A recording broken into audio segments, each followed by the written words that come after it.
Good morning, students.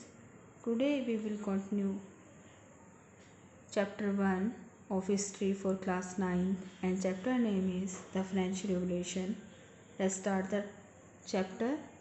पिछले video में हमने फ्रेंच सोसाइटी के डिस्ट्रीब्यूशन को देखा था कि किस तरह से फ्रेंच सोसाइटी जो है वो फ्यूडल सोसाइटी कहलाती थी और इसमें फर्स्ट स्टेट, सेकंड स्टेट और थर्ड स्टेट में पूरी की पूरी सोसाइटी बटी हुई थी।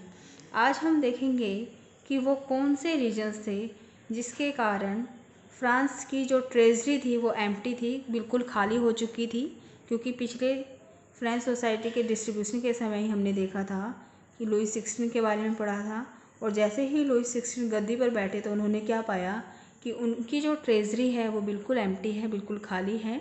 तो देखते हैं इसके रीजन्स को।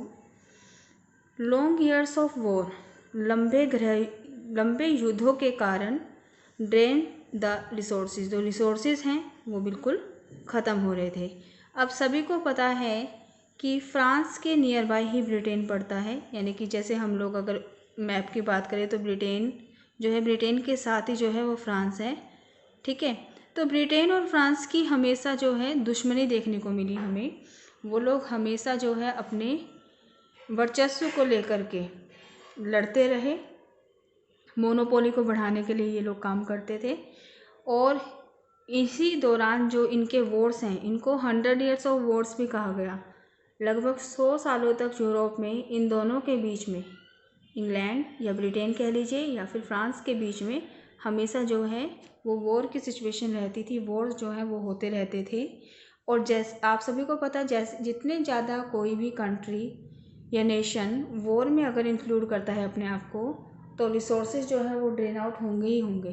तो ड्रेन आउट हो रहे थे सभी रिसोर्सेज, संसाधन जो है वो ख़त्म हो रहे थे, क्योंकि बहुत सारी मनी जो है वो वेपन्स अरेंज करने में, सोल्जर्स को अरेंज करने में, उनकी सैलरी प्रोवाइड कराने में, सोल्जर्स की राशनिंग के लिए, यानी कि उन्हें खाना टाइम पे मिलता रहे, इसलिए बहुत सारा धन उन चीज़ों में खर्च हो रहा था।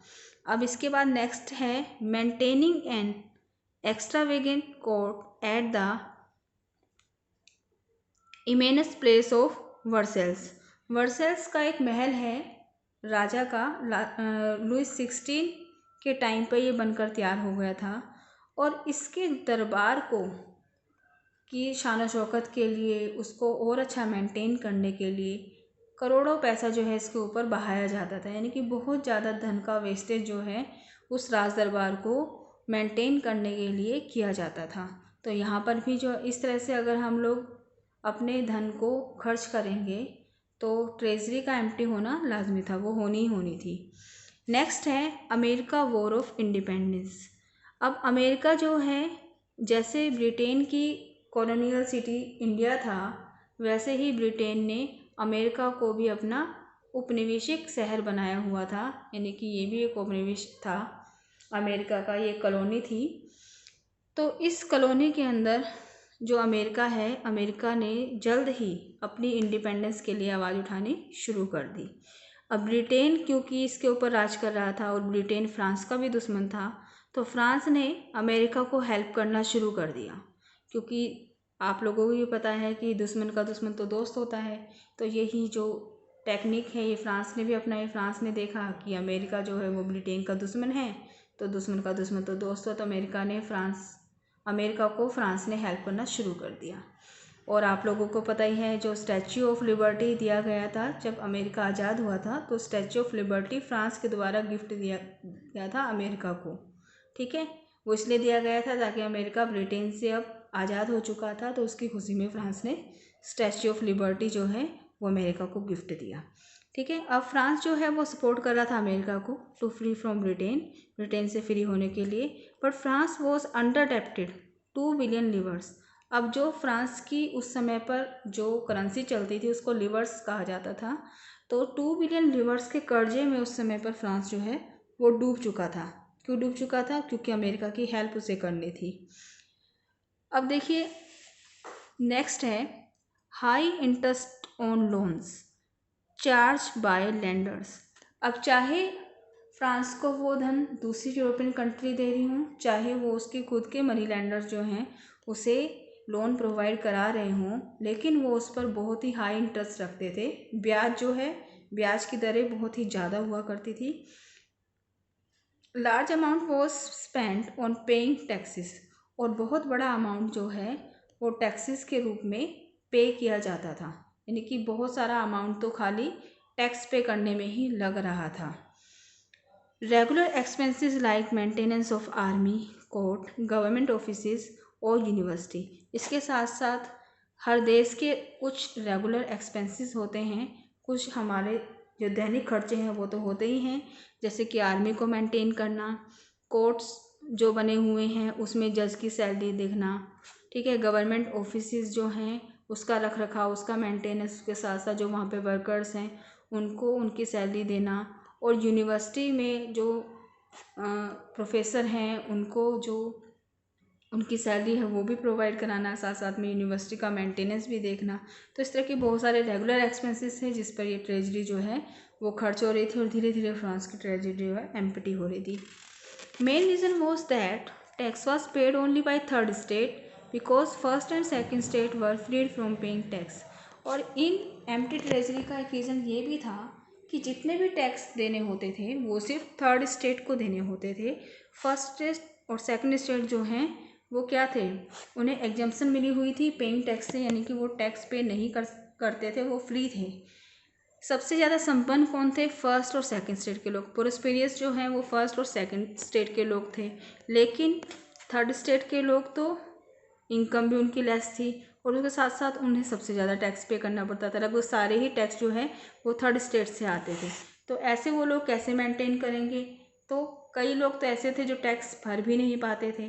तो एम्प्टी ट्रेजरी का एक रीज़न ये भी था कि लुई 16 की ये नीति गलत थी कि उन्हें सिर्फ थर्ड स्टेट से ही टैक्स कलेक्ट करने हैं, बल्कि फर्स्ट स्टेट और सेकंड स्टेट से भी अगर वो टैक्स कलेक्ट करते तो भी ये एम्प्टी ट्रेजरी वाला रीज़न नहीं आता निकल के सामने।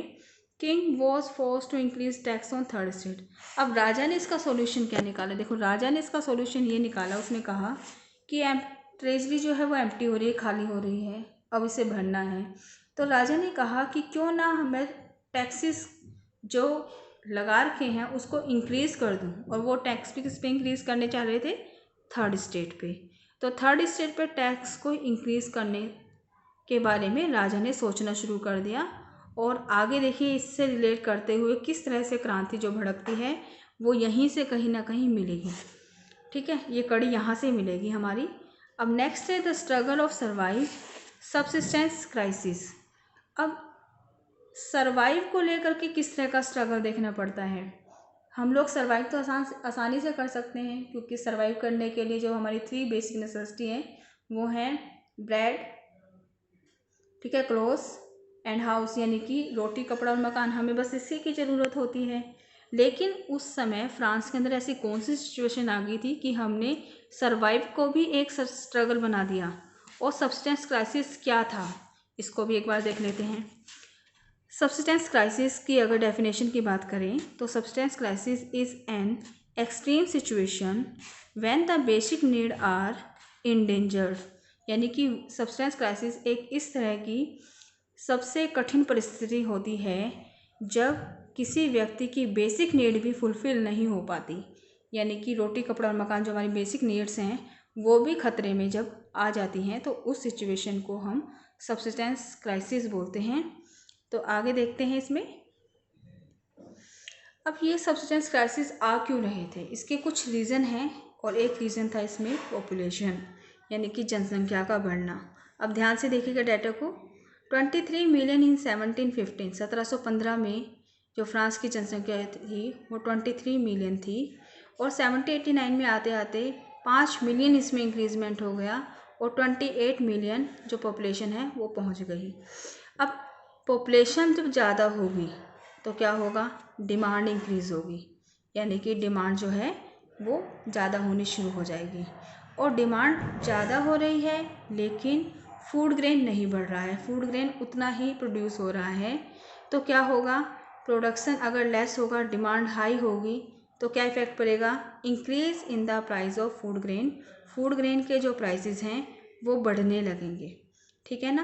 प्रोडक्शन अगर कम हो रहा है, किसी चीज़ को बनाने का काम कम हो रहा है और डिमांड उसकी हाई हो गई है। मान लीजिए ब्रेड जो बनाने का काम है, ब्रेड का प्रोडक्शन तो कम हो रहा है, लेकिन उसकी डिमांड, क्योंकि सब लोग ब्रेड खाते हैं, वो एक बेसिक नीड है सभी की, तो उसकी डिमांड हाई हो गई है। तो सप्लायर क्या करेंगे, सप्लायर से एक ऑप्शन निकालेंगे कि वो प्रोडक्शन जो उनके पास प्रोडक्ट है उसके प्राइस को हाई कर देंगे। अब हाई करने पर वो ही लोग जो इसका हाई प्राइस दे सकेंगे वो ही केवल उस ब्रेड को ले पाएंगे। ठीक है, तो इस तरह के प्रोडक्शन लेस और डिमांड हाई होने के कारण बहुत ही ज़्यादा फ्रांस के अंदर क्योस देखने को मिल रहा था। बेकरी शॉप जो है उस पर हमेशा भीड़ देखने को मिलती थी।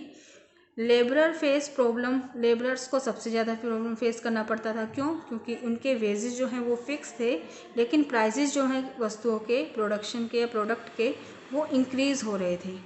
ठीक है, अब प्रोडक्शन लेस होने के क्या रीज़न थे, ये प्रोडक्शन लेस क्यों हो रहा था? तो सबसे देखिए, फ्रांस जो है वो हाई एल्टीट्यूड पर बसा हुआ एक कंट्री है, जहाँ पर क्या होता है, हमेशा ठंडा मौसम रहता है। तो ड्रॉट और हेलिंग यानी कि बर्फ़ों का या ओलों का पड़ना या पाले का पड़ना या फिर सूखा पड़ना वहाँ पर हमेशा होते रहते थे। और ये अगर ये सिचुएशन रहेगी नेचुरल, तो रिड्यूस हार्वेस्ट यानी कि हार्वेस्ट जो होगी वो कम से कम होगी। Reduce harvest was the main reason of less production as well as subsistence crisis. तो जो ये कम खेती हो रही थी या जो ख़राब खेती हो रही थी, वो सबसे बड़ा रीज़न था कि प्रोडक्शन जो है वो कम हो रहा था, और प्रोडक्शन कम होने के कारण सब्सिस्टेंस क्राइसिस जो है वो हमें फ्रांस में देखने को मिला। तो नेक्स्ट हम लोग जो करेंगे that is a growing middle class in wages and to privilege, उस हेडिंग को हमें करना है और यहाँ तक आपको अपने नोट्स जो हैं वो प्रिपेयर करने हैं। थैंक्स।